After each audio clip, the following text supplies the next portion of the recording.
계속해서 하나님의 부르심에 대해서 생각해보고 있습니다. 하나님께서는 한 사람을 부르신다 했습니다. 하나님의 놀랍고 큰 역사를 위해서 하나님께서 여러 사람을 부르시는 것이 아니라 한 사람을 각자 불러주신다고 우리 같이 말씀을 통해서 배웠습니다.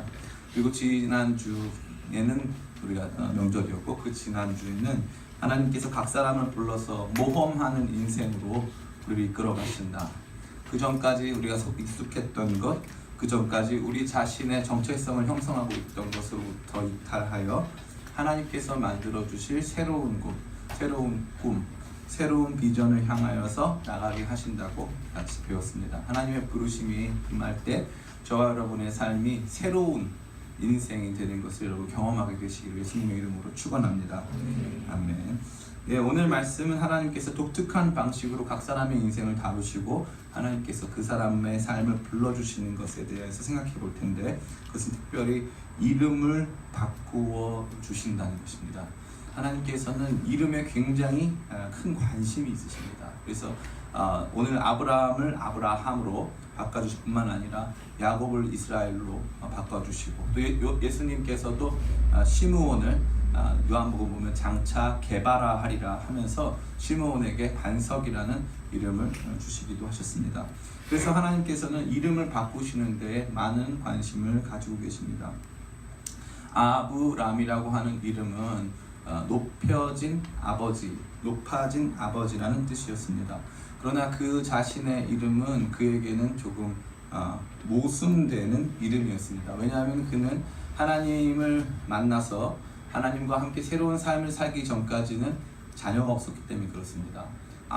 아버지, 사람들에게 칭찬받고 자기에게 많은 자녀들을 가지고 있으며 자기 인생에 남겨줄 것이 있는 유산을 가진 멋있는 아버지의 삶을 살라고 그 부모님이 붙여주신 이름인데, 그의 삶은 전혀 그러한 삶이 아니었다는 것입니다. 자녀도 없고 정말 이제 내가 기댈 곳도 없는 그러한 인생이었다는 것이죠. 그를 하나님께서는 찾아가 만나주셔서 아브라함, 아브는 아버지란 뜻이고 라함은 많다란 뜻입니다.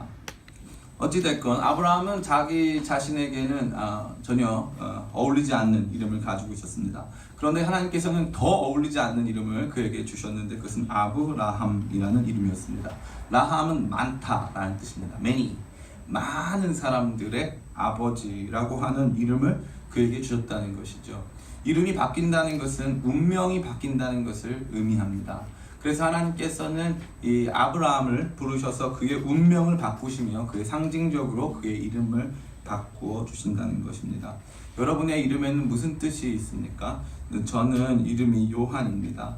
요한인데 한자가 없습니다. 한글만 있습니다. 요한, 성경에 나오는 요한을 일컫죠. 세례 요한, 사도 요한 있는데 그 중에 좀 더 오래 살고 예수님의 사랑을 많이 받은 사도 요한인 것을 저희 어머니께서는 늘 누누이 강조하셨습니다. 세례 요한일 경우 위험합니다. 위험해요. 너무 이렇게 직언을 날리고 막 하다 보면 자칫 위험해질 수 있기 때문에 늘 너는 세례 요한이 아니다, 사도 요한이다, 이런 마음을 저한테 주셨습니다. 여러분의 이름에는 무슨 뜻이 있으십니까? 여러분 각자에게는 다양한 이름의 뜻이 있는 것 같습니다. 그러나 우리의 삶은 우리 자신이 가진 이름보다 못할 때가 얼마나 많습니까? 우리가 가지고 있는 이름은 별처럼 빛나거나 우리 가진 이름은 아주 든든한 반석과도 같다 할 때가 많이 있는데, 우리의 이름은 우리의 삶을 제대로 반영하지 못할 때가 아주 많습니다. 그때 우리의 이름은 참 공허하고 모순적인 이름이 된다는 것입니다. 하나님께서 기뻐하시는 사람이라고 우리에게 이름 붙여주셨는데 우리는 그 이름에 걸맞지 않는 삶으로 살아갈 때가 많이 있다는 것입니다.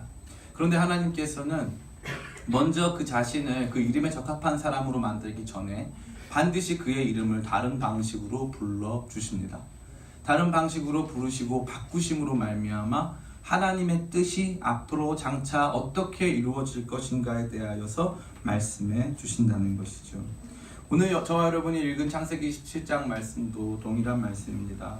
하나님께서는 이 아브람이 그의 여종이었던 사라의 여종이었던 하갈과 동침하여 이스마엘을 낳은 뒤에 오랫동안 침묵하십니다.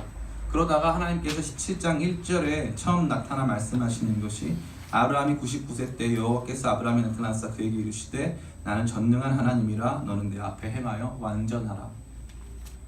너는 내게 행하여 완전하지 않았다. 너는 너 방법대로 살아왔다. 너는 네가 원하는 대로 살아왔다. 너는 세상 방법을 취하면서 살아왔다. 그러나 이제는 완전하라. 그렇게 말씀하시고 책망하실 뿐만 아니라 네가 앞으로 살아야 될 삶은 그러한 삶이 아니다. 그저 너는 그 한 아이의 아버지가 되기 위하여서 수단과 방법을 가리지 않고 여종 하갈을 취하여 아들을 낳는 수준의 인생이 아니다. 너는 아브라함이 아니다. 너는 아브라함이다 하는 것이 하나님의 높고 영광스러운 선포였다는 것입니다. 근데 참 재밌게도 이 다음 장 18장에 보면 아브라함이 참 이상한 행동을 합니다. 그것은 바로 23절에 나와 있는데요, 소돔과 고모라를 위해서 기도한 사건입니다. 이 사건은 매우 독특합니다. 왜 그럴까요?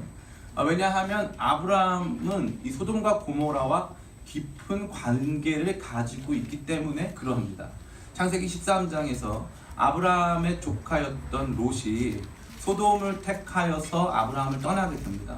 당시 소돔 땅을 일컫는 표현이 굉장히 중요한데 이 하나님의 동산 같고 애국 땅 같더라 하는 표현이 있습니다.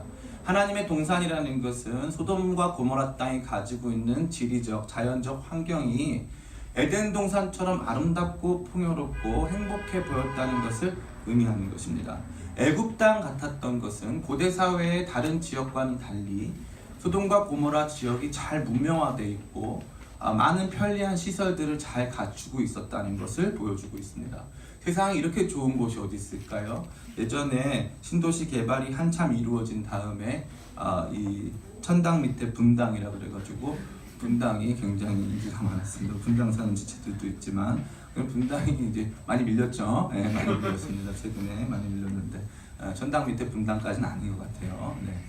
그래서 왜 좋았습니까? 자연 환경이 있고요. 도시는 잘 계획되어져서 이 도시에서 필요로 할 수 있는 좋은 문명의 혜택들이 많았기 때문에 그렇죠. 롯은 그것을 굉장히 좋아했습니다. 그래서 사람들이 보는 안목을 가지고 적절한 안목을 가지고 그 땅으로 들어갔습니다. 그러나 그 땅은 겉만 하나님의 동산 같고 애굽 땅 같았지 내면은 훌륭한 땅이 결코 아니었습니다.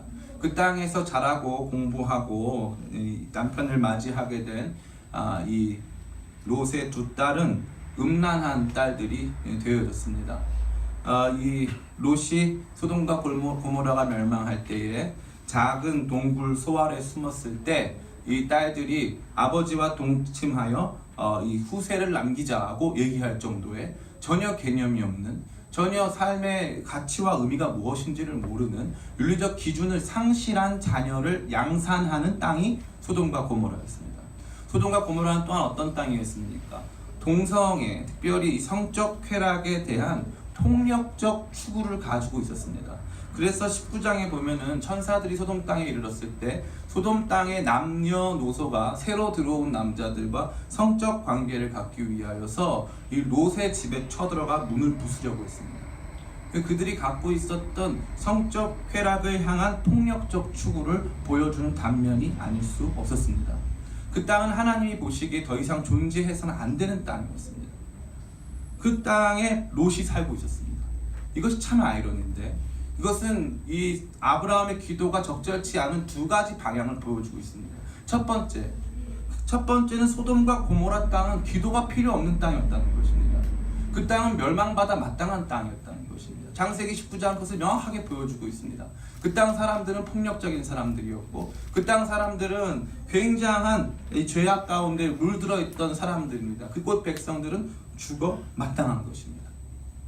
제가 예전에 작은 꽤 큰 연습실을 경영할 때였습니다. 꽤 큰 연습실을 경영할 때인데 누가 와서 연습을 하겠다고 왔어요.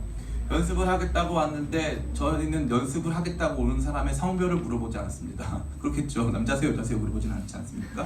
그 성별을 물어보진 않습니다. 근데 왔는데 이분이 남자신데 여자 옷을 입고 오셨더라고요. 그래서 키가 굉장히 크세요. 183 정도 되시는데 정말 덩치는 의지하고 싶을 만큼 정말 힘 있어 보이시는 분이신데 미니스커트를 입고 하이힐을 신고 오셨어요. 그러니까 키가 190쯤 되는 거죠. 예, 그런데 화장을 하시고 들어오시는 거예요. 많은 생각이 교차 있어요. 제가 아는 장로님이 찬양팀 연습하라고 주신 공간인데 여기에 저런 사람을 들여보내도 될까 안 될까 고민을 많이 했습니다. 정말 많이 했어요. 저 사람이 게다가 연습하러 온 게 아니라 촬영하고 왔대요. 뭘 촬영하러 왔을까? 100만 가지 생각이 들기 시작했습니다. 그럼 어떻게 할까? 미안한데 우리는 이런 거 하지 않습니다. 왜냐면 전화로 다 예약을 받은 거기 때문에 미안한데 저희는 그런 거 하지 않습니다 하고 돌려보내야 되는 것인가? 솔직한 심정에 저는 그분을 향한 기도는 나오지 않았습니다. 근데 그러다가 하나님께서 저에게 강하게 말씀해 주시는 거예요. 사도행전에 보면, 사도행전 8장 보면 빌립 집사가 이방인에게 제일 처음 세례를 줬는데 그게 누군지 아냐? 하나님 물어보시더라고요. 누굽니까? 에티오피아 넷이다. 사회적으로 그 자신의 성적 정체성을 빼앗기고 살아가던 에티오피아 넷이, 왜냐하면 그 넷이가 됐다는 것은 그가 하나님의 회중에 들어올 수가 없다는 것을 의미합니다. 구약 성경의 기준으로는 그가 하나님의 성전, 회중 가운데 들어올 수가 없다는 것을 의미하는 것입니다. 그런데 하나님께서 처음으로 이방인에게 세례 준 사람은 에티오피아 넷이었다는 것이죠. 그 말씀에 충격을 받고 그 사람을 위해서 처음으로 기도했습니다. 저에게는 그들을 위한 기도가 너무 익숙하지가 않았습니다. 소돔과 고모라를 향한 기도 역시 마찬가지입니다. 소돔과 고모라를 향한 기도는 굉장히 쉽게 나오지 않습니다. 그들은 폭력적이고 성적 쾌락을 위해서 살아가며 아무런 개념이 없습니다. 가족, 어떤 윤리적 기준에 대한 것들이 아무것도 없는 사람들, 그들은 죽어 마땅합니다. 저희 사모님이 중국 청도로 다녀왔습니다. 중국 청도에서 많은 고난을 당했습니다. 막 거기서 많이 힘들었다고 그러더라고요. 그러면서 저에게 고백하는 말이 있었습니다. 목사님, 저는 중국 청도를 향해서는 중보기도가 안 나와요. 이런 말을 하더라고요. 네, 심정은 충분히 이해가 됐지만 그러나 제 마음에 영원히 기억될 만한 말인 줄 믿습니다. 소돔과 고모라 땅을 향해서는 기도가 안 나오는 거예요. 그 땅 백성들은 죽어 마땅한 거예요. 그런데 누가 기도합니까? 아브라함이 기도합니다. 또 한 가지, 소돔과 고모라와 관련된 아브라함의 중요한 경험이 있습니다. 창세기 14장에 보면 소돔과 고모라 땅이 전쟁에 휘말리게 됩니다. 그때 누가 잡혀갑니까? 자신이 사랑하는 자신의 유일한 피부치, 가나안 땅에서 자기가 한 사람밖에 없는 자기 친척 롯이 잡혀갔다는 소문을 듣고 아브라함이 집에서 키운 특공대 같은 318명의 용사들과 함께 이 총 9개국이 이 전쟁을 펼치는 그 전장에 뛰어들어가서 조카 롯과 소돔 사람들을 다 구해옵니다. 멋있죠? 근데 왜 구했을까요? 소돔 사람들 불쌍해서 구했을까요? 조카 롯 구하러 갔다가 그 사람들 구해온 걸까요? 조카 롯 구하러 갔다가 그 사람들 같이 거기 있길래 데리고 온 것 뿐입니다. 그만큼 아브라함에게 있어서 롯은 중요합니다. 그런데 이 소돔과 고모라 기도할 때 롯 기도가 나옵니까? 안 나옵니까? 안 나옵니다. 참 신기합니다.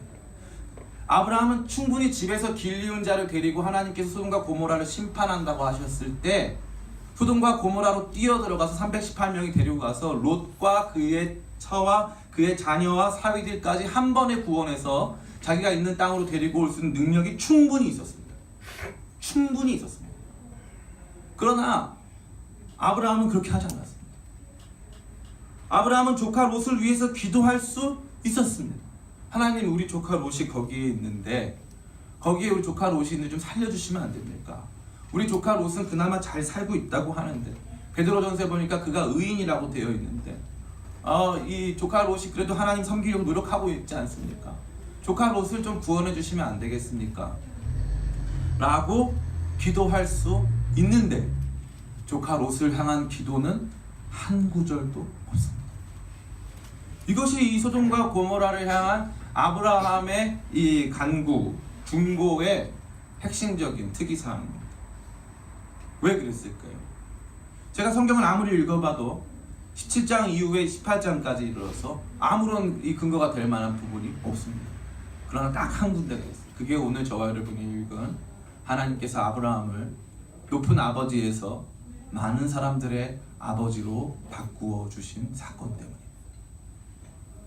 많은 사람들의 아버지.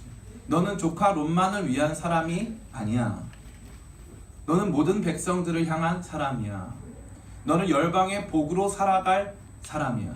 너 혼자만을 위해서 사는 게 아니야. 라고 하는 하나님의 거룩하신 음성이 내 이름을 바꿨습니다. 내 이름은 그 전에 아브람, 높아진 아버지에서 많은 사람들의 아버지로 바뀌지 않았습니까? 그 다음부터 아브라함이 기도하는 기도가 어떤 기도냐면 전 인류를 대표하는 하나님의 사람의 기도입니다.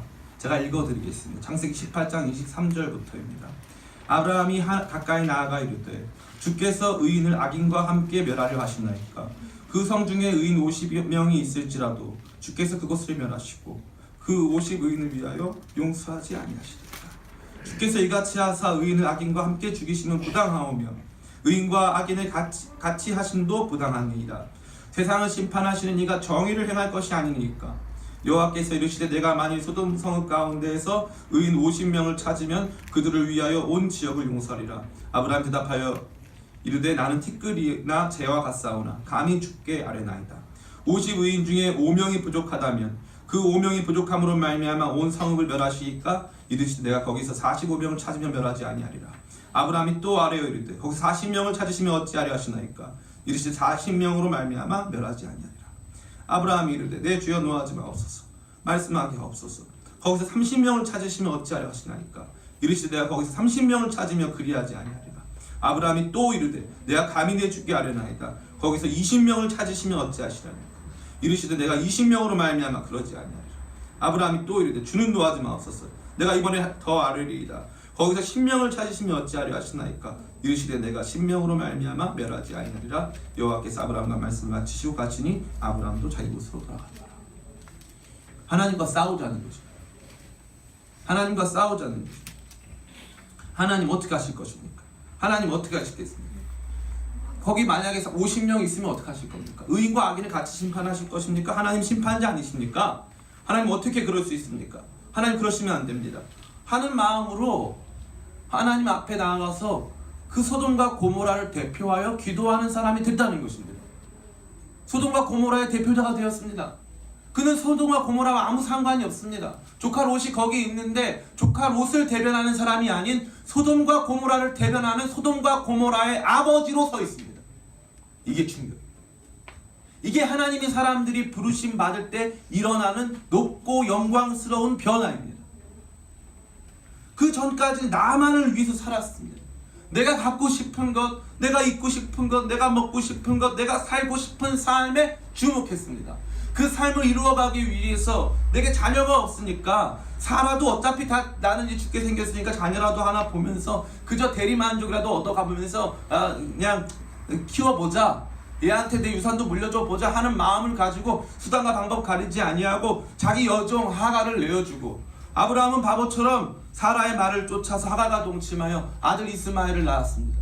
하나님의 방법, 하나님의 공식은 사라지고 인간의 방법, 인간의 공식만 살아남아 있었습니다. 그렇게 살고 있던 믿음 없는 아브라함을 향하여서 하나님께서 너는 더 이상 아브라함이 아니야. 너 혼자 너가 살고 싶은 대로 너 기뻐하는 뜻대로 살아가는 그런 존재가 아니야. 너는 이제 아브라함이야. 많은 사람들의 아버지가 될 사람이야.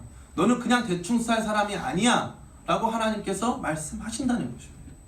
이 높고 영광스러운 하나님의 거룩하신 부르심이, 하나님의 거룩하게 이름 바꿔주시는 부르심이 아무것도 없는, 아직 이삭도 낳지 않지 않았습니까? 아무것도 없는 그냥 이 99세의 이 한 사람을 마치 소돔과 고모라를 다 낳은 사람인 것처럼, 소돔과 고모라의 아버지처럼 죽어 마땅한 백성들을 대신해서 거기 의인 10명이라도 있으면 그 10명을 위해서 용서해 주시면 안 되냐고 하나님하고 싸움을 거는 겁니다. 하나님께서도 뭐라고 말씀하십니까? 처음에 말씀하실 때 하나님께서 아브라함에게 뭐라고 말씀하시냐면 하나님께서 이렇게 말씀하십니다. 근데 아브라함은 장차 큰 민족을 이룰 것이 아니냐 하시면서 아브라함에게 소돔과 고모라 멸망시키실 것을 말씀하신다는 것입니다. 하나님도 아브라함을 아브라함으로 대해주시고, 아브라함 자기 자신도 하나님 앞에서 많은 사람들의 아버지처럼 행동하고 있다는 것입니다. 그러기에 이름을 부르는 행동은 굉장히 중요한 행동입니다. 굉장히 중요한 행동. 우리 이 자녀들, 제가 사실은 중등부, 고등부 사역 오래 하지 않았습니까? 엄마들이 하지 말아야 될 행동이 뭐, 이 멍충아, 이런 말 하면 안 됩니다. 이 멍충아. 멍충이는 저 멍충이가 뭔지 찾아보고 싶네요. 어떻게 생긴 건지 궁금합니다. 넌 아빠 닮아서 그러니? 넌 엄마 닮아서 그러니? 두 분 다 닮았겠죠. 회개하시기 바랍니다. 이 자녀들을 향하여서 하나님은요, 아직 이루어지지 않은 것을 반드시 이루어진 것처럼 부르십니다. 이게 멋있는 거예요. 하나님 반드시 그래요. 너는 열방의 복이 돼. 열방의 복은커녕 자기도 박복한 사람이에요. 열방의 복은 무슨 열방의 복입니까? 자기도 자식이 없어요. 네. 열방의 복은 무슨 복입니까? 겁쟁입니다. 애굽에 내려가가지고 사라 뺏길 것 같아서 자기 누이라고 속이지 않습니까? 무슨 열방의 복입니까? 근데 하나님은 뭐라고 하십니까? 넌 열방의 복이다. 예레미야를 향해서 넌 아이라 하지 말라. 예수님도 제자들을 향해서 뭐라고 부르십니까? 네가 시몬이니 내가 장차 너를 개바라 하리라. 개바는 반석이라는 뜻이에요. 반석. 내가 너를 반석이라고 불러. 주님께서는 각 사람의 이름을 높고 영광스럽게 불러주십니다. 주님께서 불러주시는 이름이 우리 운명인 줄 믿습니다. 주님께서 우리를 불러주실 때 너는 이런 사람이야. 우리의 이름을 새롭게 해석시켜 주실 때 우리 안에 차오르는 감격과 함께 그 은혜가 우리 채워짐으로 말미암아 내가 그런 인생을 조금이나마 살고 싶다 하는 마음의 결단이 생겨나는 것입니다. 저는 이 용산구 후암동에 왔을 때 후암동이 무슨 뜻인가 깊이 생각해 봤습니다. 후암동은 두꺼울 후자에 암석할 때 암자입니다. 두꺼운 바위라는 뜻이죠. 그래서 여기 남산에 가면 두텁바위라고 하는 큰 바위가 있습니다. 제가 이 두텁바위가 뭘까 계속 고민을 해봤습니다. 근데 예수님께서 반석이십니다. 예수님께서 반석이시기 때문에 두터운 바위, solid rock. 예수님은 견고한 반석이 되십니다. 그래서 후암동은 견고한 반석 되시는 예수님을 섬기는 동네구나 라는 저 혼자만의 정의를 내렸습니다. 그 놀라운 정의는 지금도 제 안에서 살아 숨쉬고 있습니다. 예수님을 이 견고한 반석, Rock of Age, 영원한 반석 되시는 만세 반석 되시는 예수님을 섬기는 동네로 만들어가기 위한 첫걸음이 바로 우리 기쁨의 교회인 줄 믿습니다. 우리 기쁨의 교회가 이 후암동을 영원한 견고한 반석, 만세 반석 예수님을 이 땅에 소개하고 증거하고 그 예수님으로 우리의 반석을 삼고 그 위에 집을 지어 바람이 불고 풍랑이 일어도 무너지지 않는 영원한 견고한 집을 세울 사람들을 향한 견고한 반석 후암이 되는 영광스러운 마음의 비전이 제 안에 생겼다는 것입니다. 그래서 저와 여러분 가운데 제가 도전하기는 이제 우리는 그러한 마음으로 이 후암동을 섬기고 서울을 섬기고 한국을 섬기고 열방을 섬겨야 한다는 사실입니다. 우리 기쁨의 교회가 사실은 재정적으로는 많이 어렵습니다. 많이 어려움에도 불구하고 우리 기쁨의 교회는 이 매월 마지막 제주 금요일에 콘서트를 개최합니다. 이 지역 주민이나 지나가는 사람들을 향하여서 복음을 증거하기 위한 방편입니다. 우리 교회는 많이 어렵지만 지난 크리스마스 때 애장품 경매를 통해 장학금을 모금했습니다. 아직 주진 않았는데 신청 많이 하시기 바랍니다. 우리 교회는 아직 작고 연약하지만 지난번 케냐를 위해서 무려 40만 원이 넘는 돈을 헌금했습니다. 저희 교회는 작습니다. 그러나 우리 교회가 꿈꾸는 것은 우리는 아브라함이 아니라는 사실입니다. 우리 한 사람 먹고 잘 살고 행복한 데에 소망과 목적이 있는 그러한 교회가 아니라는 것입니다. 기쁨의 교회의 모토는 Joy from God입니다. 하나님께로부터 오는 거룩하고 온전한 기쁨을 세상 가운데 전하는 교회인 줄 믿습니다. 그래서 우리 교회가 가는 길은 기쁨이 넘치는 길입니다. 그것은 우리만이 누리는 기쁨이 아닙니다. 하늘의 기쁨을 이 땅 가운데 보여주고 증거하고 나누는 일들을 감당하기 위해 시대의 아브람이 아닌 아브라함으로 부름받은 교회인 줄 믿습니다. 여러분이 그러한 사명을 회복하게 되시기를 간절히 원합니다. 특별히 여러분 개인적으로 이번에 수련회가 있지 않습니까? 수련회 불참 사유가 많다고 들었습니다. 그럼에도 불구하고 수련회에 다만 1시간이라도 저녁 집회라도 참석하겠다는 마음의 열정을 가진 지체들에게 하나님께서 친히 찾아가 너 아브라함이야 불러주실 줄을 믿습니다.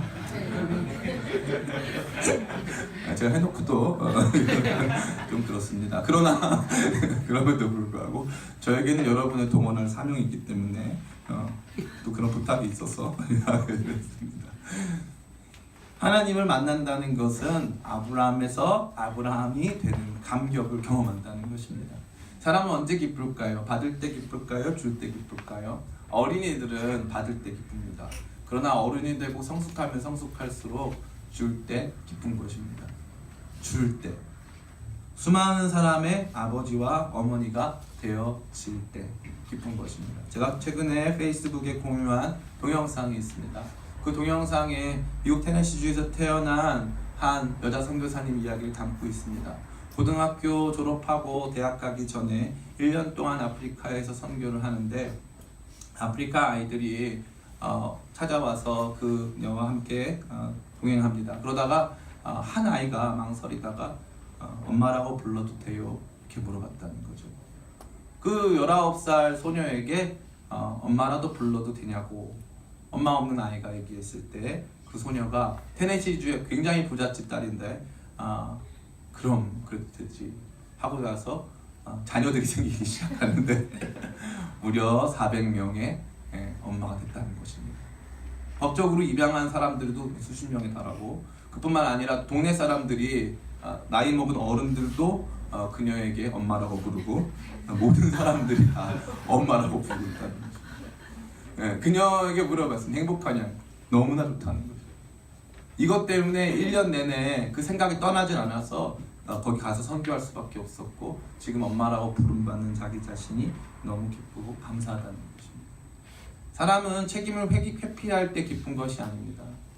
사람은 내가 줄 수 있는 것을 줄 수 있을 때 가장 기쁘고 행복한 것입니다. 하나님의 높고 영광스러운 부르심은 저와 여러분을 향해서 말씀하고 있습니다. 너는 아브람이 아니야. 너는 아브라함이야. 너는 사레가 아니야. 너는 사라야. 너는 그런 사람이야. 너는 열방을 향한 사람이야. 너는 하나님의 사람이야. 하나님의 높고 영광스러운 부르심이 우리 가운데 울려 퍼질 때 그것에 대하여서 저항하고 싫어하는 사람이 아무도 없습니다.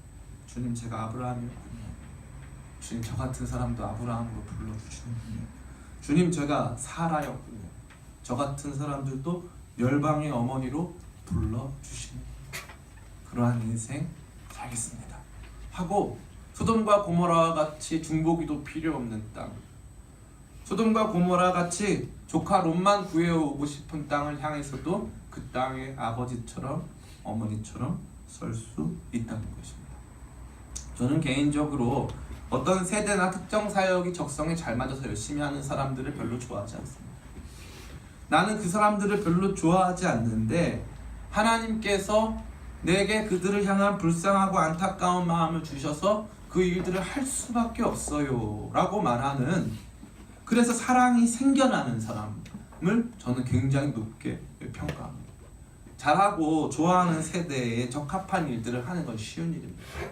그러나 내가 사랑하기 어렵고 내가 힘들어하는 사람들인데 하나님이 주시는 거룩한 마음이 내 안에서 움직여서 그 일들을 감당한다는 것은 참으로 위대한 일인 줄 믿습니다. 저희 기쁨의 교회, 특별히 저 자신은 우리 앞으로 5년 안에 개발도상국 2군데에 기독교 종합대학을 설립하고자 하는 비전을 받아서 돌아왔습니다. 그 비전은 제 비전이 아니기 때문에 실행되지 않아도 괜찮습니다. 제가 특별히 손해를 보거나 누구랑 약속한 것은 전혀 없습니다. 그러나 하나님께서 그 아이들을 저에게 보여주셨는데 케냐 나이로비의 거리 아이들을 보여주시고 마사이 지역의 아이들을 보여주시는데 왜 내가 그들의 아버지가 된 것 같은 마음이 드는지. 그들이 보마라고 하는 소똥집에서 자면서 꿈이 뭐니? 파일럿이요. 너는 꿈이 뭐니? 저는 의사가 되고 싶어요. 제 안에서 왜 저는 자식도 없는데 왜 내가 너 파일럿 만들어줄게. 내가 너 메디컬 닥터 만들어줄게. 왜 내 안에서 왜 그랬을까요? 제가 왜 내 안에 그 마음이 있는지. 그런 아이들이 꿈꾸고 싶은 아이들이 살고 싶은 아이들이 그 아이들이 멋있게 살아가는 세상을 위해서 작은 인생이지만 아브라함처럼 공허하고 모순된 이름의 사람이지만 아브라함처럼 살고 싶은 열망이 왜 내 안에 있는지. 하나님께서 저를 아브라함으로 불러주셨기 때문인 줄 믿습니다. 여러분 기도하는 가운데 말씀 읽는 가운데 수련회 참석하는 가운데 우리 자신을 아브라함으로 불러주시는 하나님의 영광스러운 부르심을 경험하시는 저와 여러분 다 되시기를 예수님 이름으로 축원합니다. 우리 이 시간 잠깐 같이 기도할까요?